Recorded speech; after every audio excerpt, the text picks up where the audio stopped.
Bienvenue dans la première approche du cours. Dans cette capsule vidéo, on va aborder 3 thèmes importants. D'abord, on va répondre à la question « Pourquoi la chimie ?» Ensuite, je vous dévoilerai le programme pour savoir exactement ce qui vous attend. Et enfin, on parlera de l'audience visée. La chimie est partout autour de nous, même si on ne la voit pas. On interagit chaque jour avec elle sans le savoir. Du matin jusqu'au soir, il est impossible de ne pas avoir croisé la chimie quelque part. Voici comment elle est présente dans certains phénomènes qu'on connaît bien. Vous avez tous sûrement déjà dû entendre parler de la photosynthèse. C'est ce qui permet aux plantes de grandir. Elles captent la lumière du soleil et l'utilisent pour transformer l'eau et le dioxyde de carbone en sucre et en oxygène.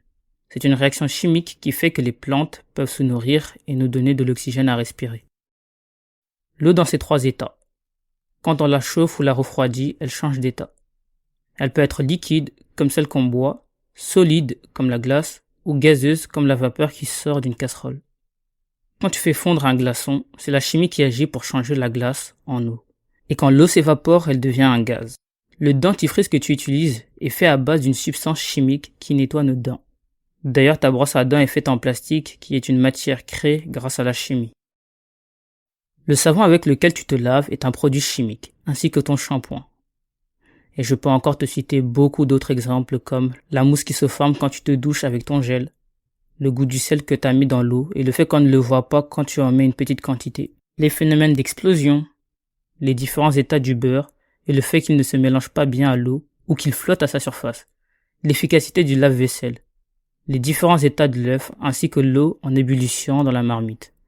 Il y en a encore plein d'autres éléments dans lesquels la chimie intervient. En bref, on peut retenir comme définition que la chimie est la science qui étudie les propriétés de la matière ainsi que ses transformations.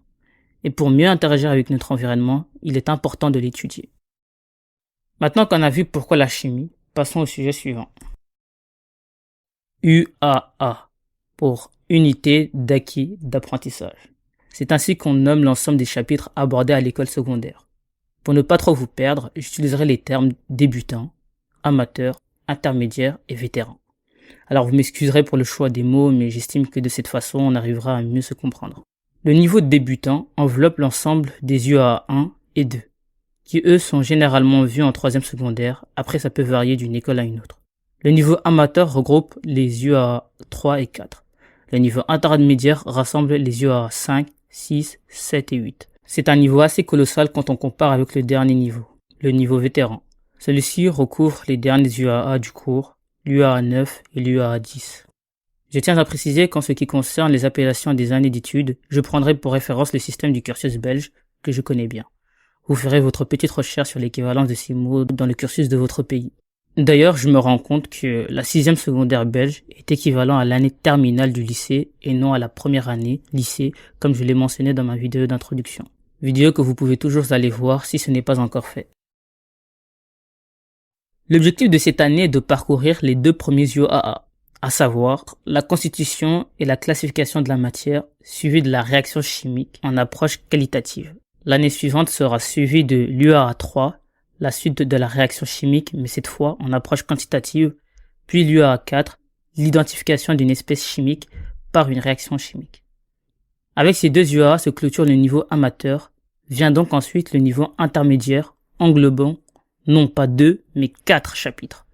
L'UAA 5 qui se porte sur la liaison chimique et la configuration spatiale des espèces chimiques. L'UAA 6 qui consistera à savoir caractériser un phénomène chimique. L'UAA 7 porté sur les équilibres chimiques. Et pour finir, l'UAA 8 abordant la molécule en chimie organique.